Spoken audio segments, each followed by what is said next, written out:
My name is Michael Guinor. I'm here with Chef Lenny Messina. We're both chefs here at Lola Restaurant, and we have Tracy Dreyer with us, who is with Hadassah Nassau. And what we're going to do today is prepare for you an eggplant baladi, which is very popular in the Middle East and in Israel in particular, and we're happy to have you with us. What we're going to do now is we're going to start with an eggplant. So we're going to first place this eggplant on our grill.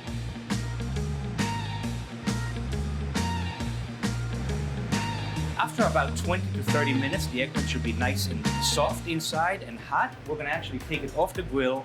We're going to place it onto a what we call a tray, and we're going to let it rest for a few minutes so that it can steam a little bit further while we'll make the tahini sauce. And the way we do that is we start with raw tahina. Raw tahina is very available in most supermarkets, in health food stores, and it's different than finished tahina, and the raw tahina is a better way to start. So we took the tahina, we put it into a mixing bowl, and we're going to use a whisk to add some flavor to it, such as salt and pepper and some lemon juice, and we're going to thin it to the right consistency using water. 40% tahina and 60% water, and we're going to keep on whisking it until we get to that right texture. And once you taste it, if it doesn't taste quite right, you can actually add water or more raw tahina or salt and pepper to taste, and that really is the finished product. So now we're going to take the eggplant and we're going to just slightly crack it open and layer it or butterfly it onto the plate. It's a very nice, healthy, and vegan dish. It's all natural. There is no dairy in the dish. There's no dairy in tahina. And so it's vegan and very good for you. So now eggplant is kind of neutral in flavor. It's got great flavor, but it needs salt and acidity to bring out its flavor. So what we're going to do is we're going to season it with salt. We use kosher salt. And then we're going to add a little more acidity in the form of lemon juice and olive oil like that. So this is extra virgin olive oil. Now what Lenny is doing is he's mashing the eggplant a little bit so the mouthfeel is a little nicer and the texture is correct.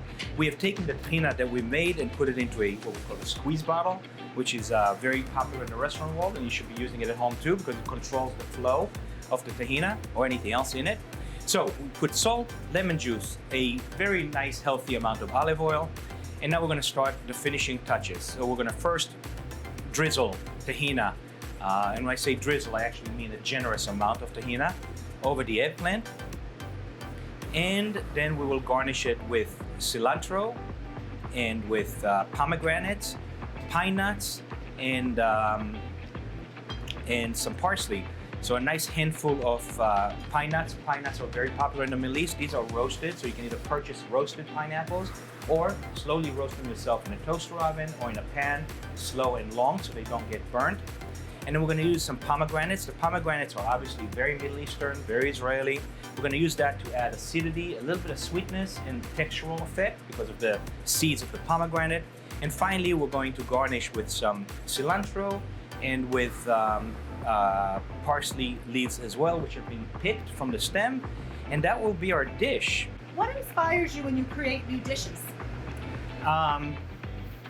Well, we are foodaholics, so we sleep, live, and eat food. Lenny and I discuss things all the time.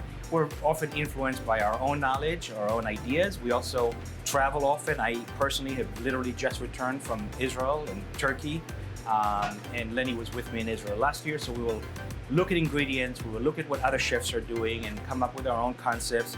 We also have varied experience in cooking. I have cooked a lot of Asian food in the past and French food. Lenny comes from an Italian background, but we've been together at Lola for 10 years now, and so we inspire each other. And just at my age of eaten a lot of food in my life, so and read a lot and stay current on events around the world, and so we constantly change. What we'd like to do now is actually invite Lulu to join us.